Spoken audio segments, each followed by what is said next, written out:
సంక్రాంతి వస్తుందంటే తెలుగు లోగిళ్లలో ఒకటే సందడి. ఆ సందడిని మరింత పెంచేవే మన జానపద కళారూపాలు.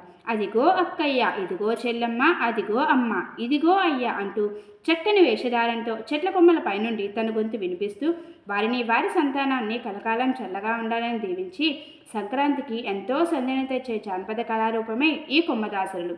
అక్కోయక్క పట్టు చీర కట్టుకున్న అక్క, గొలుసేసుకున్న అక్క, నేను కొమ్మదాసుని, చెట్టు నుంచి దూకొచ్చిన కొమ్మదాసుని. ఈ సంక్రాంతికి వచ్చాను నేను, నా సంచు నింపుకోవడానికి వచ్చాను. నా సంచు నింపకపోతే ఇక్కడ దూకుతా, అక్కడ దూకుతా, దూకుతూనే ఉంటా. అక్కోయక్క వింటున్నావా అక్క, నీకు మంచి కోడలు వస్తుంది అక్క. అక్కోయక్క వింటున్నావా అక్క, ధనధాన్యాలు మీ ఇంట వెలువెలుస్తాయి అక్క. అక్కోయక్క 101 రూపాయల చేత పెట్టక్క. ఇటువంటి జానపద కళారూపాలు నేడు కనుమరుగైపోతున్న తరుణంలో నేటి తరానికి వాటి ఔన్నత్యాన్ని తెలియజేసేందుకు చేసిన ఈ మా చిన్న ప్రయత్నమే ఈ జానపద కళారూపం.